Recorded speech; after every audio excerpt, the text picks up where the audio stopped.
The Mutual Broadcasting System presents The Family Theater, starring Walter Brennan and Beulah Bondi, with William Gargan as your host.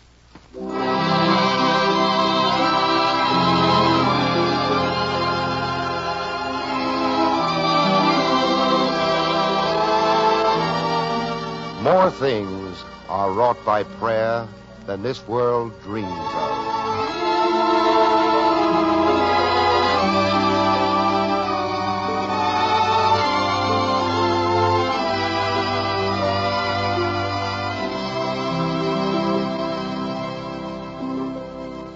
Good evening. This is Bill Gargan. And before I say another word, I want to thank all of you on behalf of the Family Theater for your telegrams, letters, and phone calls which we received after last week's program. As a matter of fact, so many of you called that the network switchboards here in Hollywood and all over the country were literally jammed. And many of you asked the same question. Who sponsors this program, the Family Theater? The answer is simple. Nobody. And everybody. The actual show is put together by a lot of us in pictures and radio who agree that the most important thing in the world is our family. My family and yours. We think that a happy family means a happy community. A happy community means a happy country. And happy countries, well, when you love your neighbor, you don't fight with him, do you? And so we offer this program, its plays and players, with the conviction that prayer, that's what I said, prayer, family prayer, will give us the faith and understanding which we all need to keep our families together. If you're listening to Family Theater tonight for the first time, and you're wondering how faith can help you, why not sit back and listen to Charles Tazewell's story, No Night Too Dark, with Meredith Willson's orchestra, and starring Walter Brennan and Beulah Bondi, with Jennifer Holt and Jean Reynolds.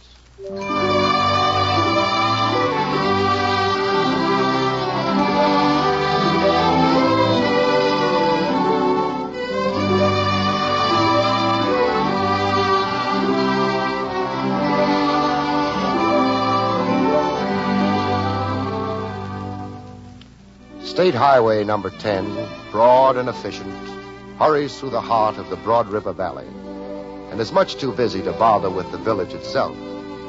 There is a marker, however, which points down a wandering blacktop road, a marker which reads Coldwater, 2 miles. Just under this marker is a hand-lettered sign which says Jonathan Carter, 2 1/10 miles. Dry goods, notions, bargains of all kinds, and notary public.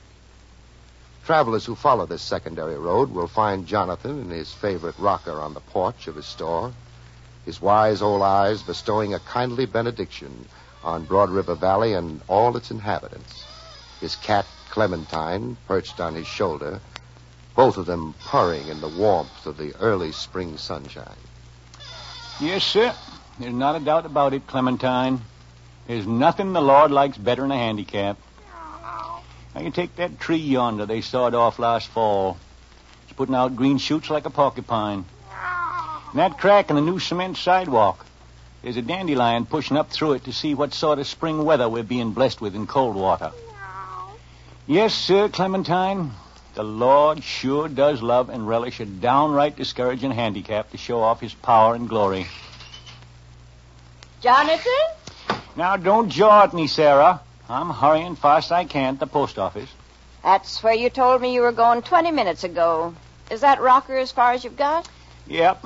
Got overtook by a thought and sat down to puzzle it out. Oh, stuff and pure nonsense. In fact, I got to wondering why you're twice as pretty now as when I paid off for our wedding 40 years ago. If you think you can get around me with a lot of soft soap... Sarah, now, Sarah.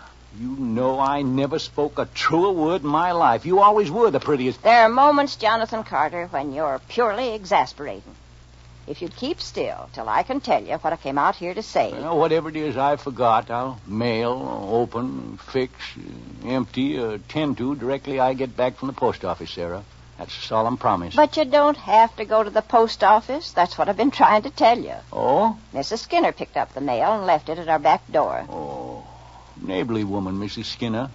Must bathe in the milk of human kindness. Well, there wasn't much. 2 bills, Yeah. 3 advertisements, Yeah. and a telegram. Who's dead? Nobody's dead. It's from that Mr. Calder. Oh. Well, let's see. That'd be Will Calder, take it. Lieutenant Calder. He was with the Marines. Yeah. That Boston fella that built the cabin out on the river to write books in. That's the one. Mm-hmm. Nice boy. Always liked Will. First author I ever met that didn't wear his hair like a sheepdog. What'd he wire about? He's coming home Saturday. Can't get together a brass band to welcome him on that short notice. Now, don't you go making any fancy plans, Jonathan. All he wants is the cabin cleaned. And the telegram was to me. I never knowed till now that you and him was that well acquainted. Why, that summer he was here, he was in to buy something nearly every day, don't you remember? Yeah. But I also recollect that was the summer I had Peggy Griffin working on my books. I planted her right by that counter of slow-moving items every time Calder came in. Got rid of 6 egg beaters, 2 gallons of sheep dip, and the hog oiler I never expected to sell. Well, they made a real handsome couple. I spent a deal of time studying the matter over before I matched them up. Why, Jonathan Carter, you had nothing to do with it. Well, who got Peggy to read his book and tell him how wonderful it was? Who got him to take her swimming in that red bathing suit I ordered, COD, $5.98, dealer's discount, FOB? Peggy and that Calder fellow would have gotten together without your help. And you know something? I think they had a definite understanding before he left. Oh, I'm certain sure they did. She had the same happy cat-eat-the-cream grateful look that you had when I asked you to marry me. Why, Jonathan, I never did. Plumb unbelieving of your good fortune. Of all the tall stories, but I haven't the time nor the inclination to argue nonsense. I'm running over to ask Mrs. Scuddy if she wants the job of cleaning. Yeah. If a customer shows up while I'm gone, see if you can stir yourself to wait on him. Yeah. And if Peggy Griffin comes in, restrain yourself just this once, Jonathan, and don't go asking questions. Won't open my mouth. Well, see that you don't. Just mind your own business and stay out of trouble till I get back. I won't talk to nobody but Clementine. Won't ask a question of any living soul. I give you my promise, Sarah. If Peggy Griffin comes in here driving a team of 6 horses, she won't drag one single question past my lips.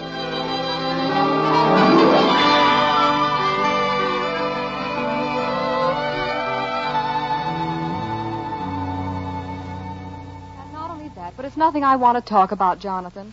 And if you don't mind, I'd like a bucket of carpet tacks. They're right yonder on the notion counter, Peggy. You can pick them out yourself. Thank you. You know, I always been terrible grateful to the Lord that he never afflicted me with even a small wart of curiosity in other folks' affairs. Which are the big-headed tacks, Jonathan? In the green box. Yes, sir. Somehow there's nothing in all creation that displeasures me as much as seeing a pretty girl all set to bust down for a good cry. Where do you keep the sink strainers? Next door to the fly paper there. You know, I bet you can't guess who's coming back to Coldwater. That is one of the few bad bets you ever made, Jonathan. You're talking about Will Calder, aren't you? Oh, shucks.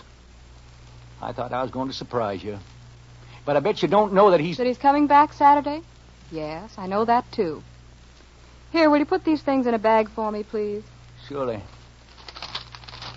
Sent you a telegram, did he? Nope. How much do I owe you? 28 cents. Wrote you a letter? Nope. Can you change a 5? Think you can. How'd you find out about Will? A telegram isn't very secret in a place as small as Coldwater. The whole village is talking about the one he sent Sarah. 30, 50, $1, 2, 3, 4, and 5. Thank you. You know, it's powerful strange him not letting you know. I thought you and Will was... Oh, darn it, Jonathan. Well, I was just remarking... You have to keep on and on and on. But all I ever said was... All right, I'm crying. Now, I hope you're satisfied. Well, you're bound to do it one place or another. I came in for some tacks at his six trader, and all I get is Will Calder, Will Calder, Will Calder. Here, have a handkerchief. Compliments to the store. Go ahead and cry all you like. Got plenty of pails and pans to bail out the place. You just minded your own business. Shucks. You're my business. So's Will Calder. So's everybody else in Coldwater. Got to live with him, don't I? I sure don't want my bed and board surrounded by a parcel of weeping willows. Come on now. Blow your nose and tell me why a writing fella like Will Calder suddenly comes down with writer's cramp and can't send you even a postcard. Well, he did write for a while. Uh-huh. 3 letters a week sometimes. Sure. Long letters. Yeah? Then he just stopped. Did you keep on writing to him? Yes. But you never got no answer back? No. That's powerful strange. I do think, there might be some other girl. Could be. Well, in that case... Only I don't think so. You don't, Jonathan? No. My guess is that the very same thing overtook Will as overtook a lot of other boys. What's that? Well, you see, when a fella's a long way off somewhere, why, he feels he's clear out of touch with things and folks back home, and that when he gets back, he'll be so changed he can't never put on the harness of everyday living. Yes, but don't you think I think Will stopped writing because he wanted to come back to Coldwater and find out how he fitted in. And until he found out for sure, why, he wanted you to feel free to do as you liked. Well, I'd like to think that. But it's just your idea, Jonathan. Yeah, there's nothing wrong with it. You can't build any plans on it. All right. I'm going to prove it ain't an idea, but a fact. How? There ain't nothing a man or fish will snap at quicker than a tasty morsel of bait. We're having a party. Oh, what? You and me and Sarah are giving a homecoming for Will come Saturday out to his cabin. Oh, but Jonathan. You'll be wearing your prettiest dress, and when Will Calder comes up the path and sees you standing there in the door, why, he won't be having a doubt in his mind. Why won't he? Because no man is so doggone ambidextrous he can hold a doubt in his mind, the girl in his arms, one at the same time. Shucks. You just leave it to me, Peggy. Come Saturday night, you're practically a married woman.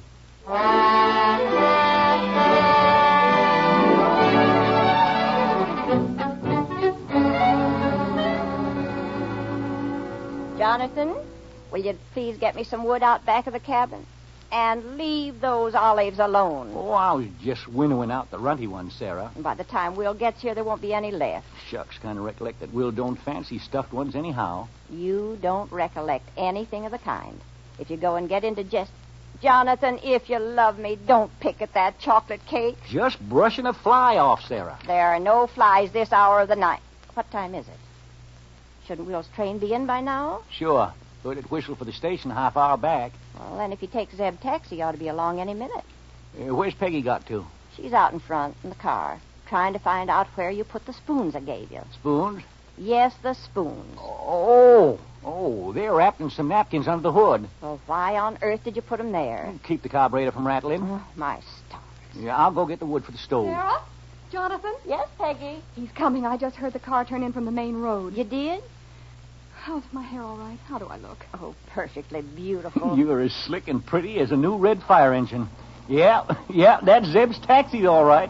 I'd know that engine knock over a convention of woodpeckers. Do you think he'll like me? That's the craziest question I ever heard. Now, here's what we'll do.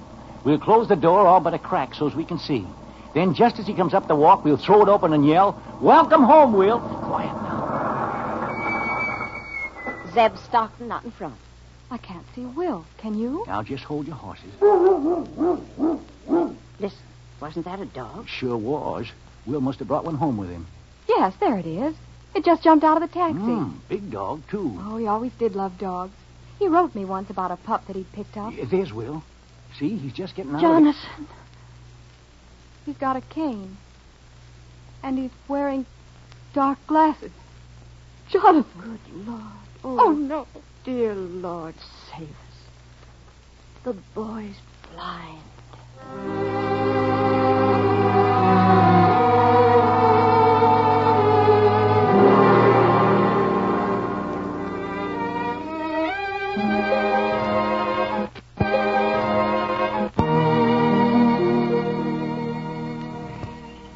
Jonathan? Oh, Jonathan, is that you? Yes, Sarah, it's me. Just where on earth have you been ever since supper? Oh, out and about. Out and about doing what? Well, I walked some and I thought some and talked just a mite. Talk to who? Let me see now. I guess it was Peggy Griffin. So you've been meddling again? Just meddling. The girl feels powerful bad, Sarah. Well, I don't doubt that in the least. She went out to Will's cabin this afternoon. The door was locked and he wouldn't answer. Well, if he's still as stiff-necked as he was when he came to the cabin last evening, I think she'd be satisfied to just let him alone. That's easy to say, Sarah. The big trouble is she loves the boy. All right, maybe she loves him. But if Will doesn't want her... Shucks, he's crazy about her. Why, that was only his doggone pride talking so big and independent when he asked us to all take our leave and not come back. Now, listen, Jonathan. And if we'd stayed just 5 minutes more, why, he'd have busted down and bawled like a kid that's lost and scared. He told us just as plain Sure as he could did. be. Sure he did. But it ain't only his eyes that's blind, Sarah. Why, his whole mind and reason's locked up in the dark, too. All right, but there's nothing under the sun you can do about it, is there? Now go on, change your shirt and get ready for church. Oh, I ain't going to church this evening. Now, Jonathan. Did all my praying this morning. But you promised me that you'd go. Hey, got some work to do. Concerning Peggy Griffin and Will Calder, I'll be bound. Could be and maybe. Oh, Jonathan, just this once. Won't you tend to your own business and leave some things to the Lord?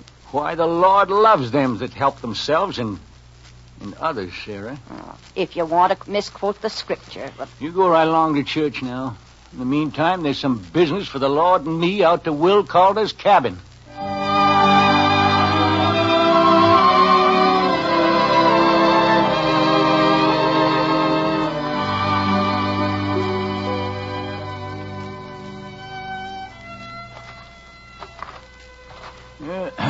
Evening, Will. Who is it? Carter. Oh, Out for a walk and found myself up this way. yeah. Pretty night. Moon's as round and as yellow as a beehive. Sky's just buzzing with stars. Is it? Sure is. I wouldn't know. Mighty pretty night. Mind if I set? Oh, if you like. Thanks. Say, hear that fiddle? That's old Tim Peabody. Lives in a shack down by the creek. Yes, good fishing there on a sultry day. You know, there's a granddaddy You trout. might as well get down to brass tacks. Or horse collars, or whatever you're dealing in, Jonathan. Why, what do you mean, Will? You didn't walk up here to the cabin because it's a pretty night. And Peabody's playing his fiddle. There's a trout in the creek. Didn't I? You came up to talk about Peg Griffin. Well now. Huh. I'm glad you brought up her name. Always thought she might be a right good subject for conversation. You're wasting your time, Carter. Tell me why. Because it's one thing you can't ever fix. Oh, feeling powerful sorry for yourself, ain't you? Now, that's my business. With a whole lifetime to play, you're retiring to the sidelines to say the game's called on account of darkness. I don't want one of your pep talks, Jonathan. Oh, you're going to prove to everybody you're the most miserable and unfortunate fella in the whole face of the earth. I told you last night to stay away and leave me alone. You're going to hide out to mope and mule so's your friends will feel real sorry for you. That's not the reason, and you know it. You're going to make Peggy Griffin feel she's being plumb disloyalty every time she goes out somewhere with another man. No. That's not the reason, and you know it as well as I do. All right. Then give me a reason with some sense to it if you can. Sure, I can give you a reason. There's only one. I'm blind. Isn't that a big enough reason? Can't you realize what it is to be blind? To know you'll never be able to see again? I'm no earthly use to Peg Griffin, the world, or myself. I'm through, finished for good. Now will you get out of here and leave me alone? Now. Easy, boy, easy. And I haven't done this before. I want you to know that. Sure. I didn't even when they told me what had happened to me. I know you didn't, Will. You come up here and hammer at me and talk about Peg. Sure, I'm sorry. I guess you know I'm crazy about her. Yeah, I know that. But even you can see that I haven't the right to hold her to a promise we made before this thing happened to me. Well, maybe you don't realize how much she loves you. Well, maybe she does. But she's got to get over it. You're asking for a miracle, son. But don't you see? I'm living in a world different than she is. A dark world where things have no size or color. Only sound or taste or smell or feel. You think that matters? Well, of course it matters. Well, when you get a bit older, Will, you'll know that sight is only one of the things that help us along. Oh, it's a wonderful thing to be able to see. One of the Lord's greatest blessings. But you know something? All the things I love and remember best ain't the things I've seen with my eyes. They're the things I've heard, or tasted, or smelled, or touched. That's all very easy to say, but... But it's true. Why, if my ears hear a few bars of an old song, I can bring back a whole wonderful day that I lived as a boy. I'm walking down a road again with a dog I love trotting at my heels. Yes, and although the years have dimmed the memory of my mother's face, if I smell the spicy perfume of petunias just at dusk, I can see her standing in her garden and smiling at me. Plain as plain and just as alive as you and me. Yeah, but Jonathan, I can't... Oh, yes, you can. I'm still young. I can't live on memories of the past. You don't have to. Why, you can see as well as me if you just try. You don't mean that, Jonathan. You're just trying to make me feel good. I said you can see as well as me. Why, I can close my eyes and tell you everything going on around this cabin. You can? Sure I can. There. You hear that scraping over yonder on the tree limb? Yeah? Now just had himself a field mouse, and now he's cleaning up his beak. You hear that squeaking? Squirrel's got him home in that same tree and got woke up. I think I hear a little noise at the corner of the porch. Sure you do. That's a hoppy toad. Skinny and light from sleep in the winter. How can you tell? Taking long jumps. Long about July, he'll plop a lot harder. Yeah, and listen. Listen to that rustling over in the bushes? That's Mr. Weasel setting out to hunt his dinner. Do you think I could ever... You can do it right now. Now, come on. Listen and tell me what you see. Well, you're smoking your pipe. I heard you scratch a match a moment ago. And now I smell tobacco. You're dead right. The moon's a lot higher. It must be right overhead. Because that nightbird started to call. Right again. You just crossed your legs. I heard the scrape of the cloth. And you've taken off your hat because I heard it drop on the porch. You see how easy it is? Why, it isn't hard at all when you get onto it. Easy as eating plum jam. Listen. Isn't that someone walking up the road? Is there? Yeah. Didn't you hear that stone roll? Here, you see? Your eyes are sharper than mine. Now tell me. Is it a man or a woman? Man, I think. No, it's a woman. All right. What colored dress is she wearing? Well, I don't know, Jonathan. How can I tell? Well, women folks always walk different in different colors. They do? How? Oh, girls in black dresses always walk slow and sedate. Now, red always makes them kind of flirt with the heels. Yellow? Well, a yellow dress is just like a spring dance. Now, what color would you say this one's wearing? She's wearing a yellow dress. Well, I don't know. It's a yellow dress, and it's Peg Griffin. Will? Hello, Peg. Hello. May I come and talk to you? Why, sure. Sure you can, Peg. I came up this afternoon, but... Well, you wouldn't let me in. Well, that doesn't matter now, does it? No. No, it doesn't matter at all. Peg, Yes, Will. what color dress are you wearing? What color? Yes, I'd like to know. Just to prove something. Why, it's a yellow dress. A yellow dress. Did you hear that, Jonathan? She's wearing a yellow dress, just like I said. Sure it is. Didn't I tell you that you can see as well as anyone? Now go ahead and kiss her. And if anyone tries to tell you you're blind, you tell him he's a two-faced liar.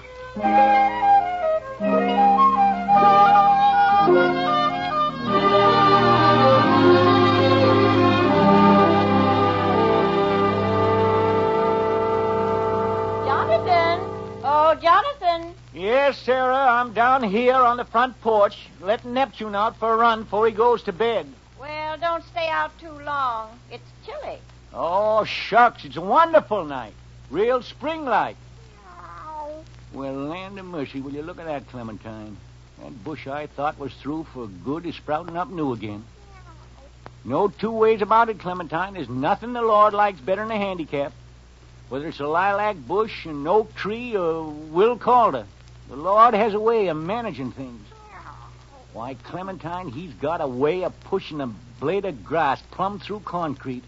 Got a way of making a blind man see right smack beyond the stars. Hungry, Clementine? That's what you get for looking at the Milky Way. Makes you hungry, kind of, don't it, Clementine?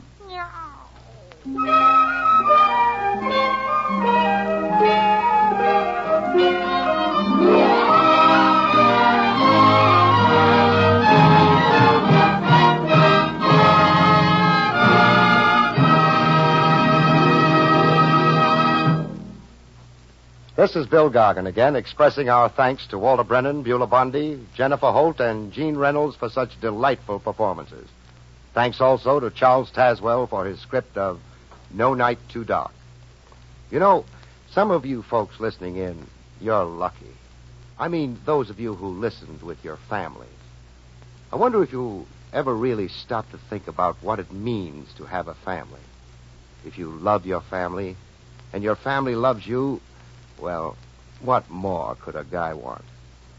But I don't have to tell you, even though you do have a happy family life, there are times when you get a little worried, like maybe when one of the kids gets sick, very sick, and your whole family gets scared, so scared you don't know what to do, and you don't know where to turn. Well, look, have you thought about maybe saying a prayer and turning to God? No one can give you greater comfort. Yes, and no one can give you more help. Ask God to keep your family together. Ask him to keep it well and happy. You know, none of us is so self-sufficient that we can ignore God's help. None of us is so proud that we need hesitate to ask it. Just remember, you'll never know how much a prayer can do until you've said one. Ask, and ye shall receive. Doesn't that sound familiar?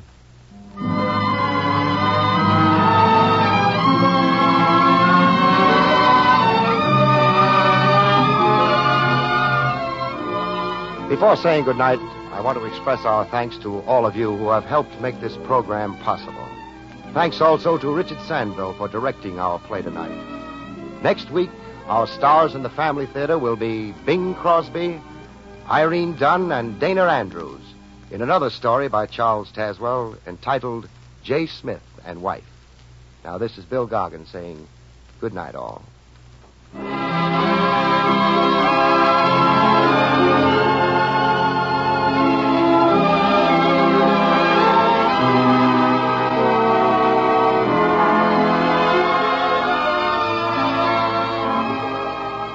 Next week, and in the weeks that follow, you will hear more of your favorite stars, such as Bing Crosby, Joseph Cotton, Maureen O'Hara, Gregory Peck, Lionel Barrymore, Susan Peters, Charles Bickford, Ruth Huzzy, and Pat O'Brien, in plays written especially for Family Theater by the nation's leading radio dramatists and directed by the most outstanding directors.